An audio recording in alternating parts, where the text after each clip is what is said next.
MLA పిన్నెల్లికి AP హైకోర్టులో ఊరట లభించింది. 3 కేసుల్లో మధ్యంతర ముందస్తు బెయిల్ మంజూరు చేసింది ఏపీ హైకోర్టు. కౌంటింగ్ వరకు ఎలాంటి చర్యలు తీసుకోవద్దని ఆదేశించింది.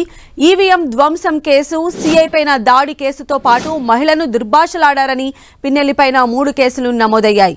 ఈ 3 కేసుల్లో ముందస్తు బెయిల్ కోరుతూ పిన్నెల్లి పిటిషన్ దాఖలు చేయగా 3 కేసుల్లోనూ మధ్యంతర ముందస్తు బెయిల్ మంజూరు చేసింది ఏపీ హైకోర్టు. కౌంటింగ్ వరకు ఎలాంటి చర్యలు తీసుకోవద్దని ఆదేశించింది.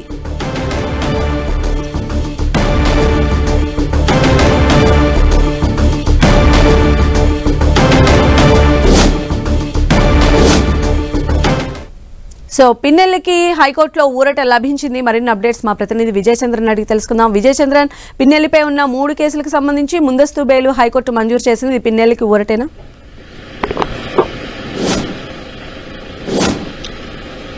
మాచర్ల ఎమ్మెల్యే పిన్నెల్లి రామకృష్ణారెడ్డికి మరోసారి ఏపీ హైకోర్టులో ఊరట లభించింది. గతంలో ఏదైతే ఈవీఎంల ధ్వంసం కేసు అయితే ఉందో దాంట్లో ఆయనకు ఏ విధంగా అయితే గనక ముందస్తు బెయిల్ ఇవ్వడం జరిగిందో అలాగనే తదుపరి నమోదైనటువంటి మరో 3 కేసుల్లో కూడా ఆయనకు ముందస్తు బెయిల్ మంజూరైంది. పాల్వాయి గేటు 202 బూత్ నెంబర్ ఏదైతే ఉందో అక్కడ జరిగినటువంటి గొడవలను, తర్వాత అక్కడ శేషగిరిరావు అని చెప్పి టీడీపీ కార్యకర్త మీద జరిగినటువంటి హత్యాయత్నము, దాంట్లో 307 సెక్షన్ తో పాటు మరో కొన్ని సెక్షన్లు కూడా నమోదు కావడం అయితేనేమి, తర్వాత అక్కడే ఒక మహిళ శిరోమణి అనే మహిళ మీద దుర్భాషలాడినటువంటి ఇదైతేనేమి, తర్వాత సిఐ నారాయణ స్వామి అనే సిఐ మీద రాళ్లతో జరిగినటువంటి దాడి, దాంట్లో కూడా ఆయన 307 తో పాటు పలు సెక్షన్ల కింద కేసులు నమోదయ్యాయి. వీటి మూడింటి మీద కూడాను ఆయనకు ఏపీ హైకోర్టు ఈ రోజు ముందస్తు బెయిల్ మంజూరు చేస్తూ ఈ రోజు ఆదేశాలు ఇచ్చింది. గతంలో ఏదైతే గనక నిబంధనలు పెట్టిందో అదే నిబంధనలు కూడా అవి కంటిన్యూ అవుతాయి. ఆయన ఇంతకుముందు ఈవీఎం ధ్వంసం కేసులో ఎవరితో గాని మీడియాతో మాట్లాడకూడదు, తర్వాత ఏదైతే హెడ్ క్వార్టర్ నరసరావుపేటను దాటి ఎక్కడికి వెళ్లకూడదు, ఎవరైతే గనక సాక్షులున్నారో వారిని ప్రభావితం చేసే విధంగా మాట్లాడకూడదు, వారిని బెదిరించకూడదు, వారితో బేరసారాలు కుదుర్చుకోకూడదు, వారితో మాట్లాడే ప్రయత్నం చేయకూడదు, మీడియాతో ఈ కేసులకు సంబంధించి మాట్లాడకూడదు అనేటి ఏదైతే ఆదేశాలు ఇచ్చాయో అదే ఆదేశాల మటుకు అవి కంటిన్యూ అవుతాయి.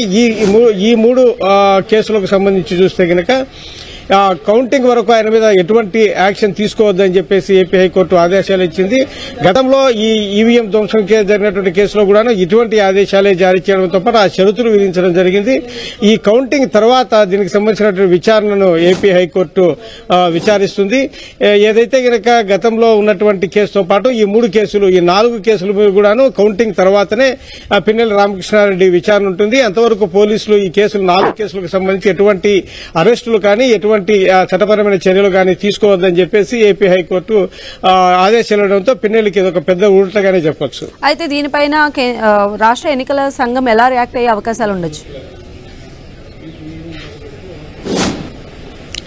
రాష్ట్ర ఎన్నికల సంఘము హైకోర్టు ఆదేశాలను అమలు చేసే విధంగానే ముందుకెళ్తుందని చెప్పొచ్చు. ఎందుకంటే ఎన్నికలు పూర్తి అయిపోయిన తర్వాత జరిగినటువంటి గొడవలు, దాంట్లో ఏవైతే కనుక ప్రజలు భయాందోళనకు గురి కావడము, తర్వాత ఇప్పుడు కౌంటింగ్ కూడా ఒక ఛాలెంజ్ ఉన్న నేపథ్యంలో ఇంకా కోర్టు ఆదేశాల మీద తదుపరి ముందుకెళ్లకుండా కోర్టు ఆదేశాలను ఏ విధంగా చెప్పిందో వాటినే ఫాలో అవుతూ ఈ శాంతి పద్ధతుల మీద దృష్టి పెట్టింది ఎన్నికల కమిషన్. కాబట్టి శాంతి భద్రతల మీద ప్రధానంగా దృష్టి ఉంటుంది. కాబట్టి ఈ కోర్టు కేసుల విషయంలో కోర్టు ఆదేశాలనే ఎన్నికల కమిషన్ ముందుకెళ్తుందని చెప్పొచ్చు.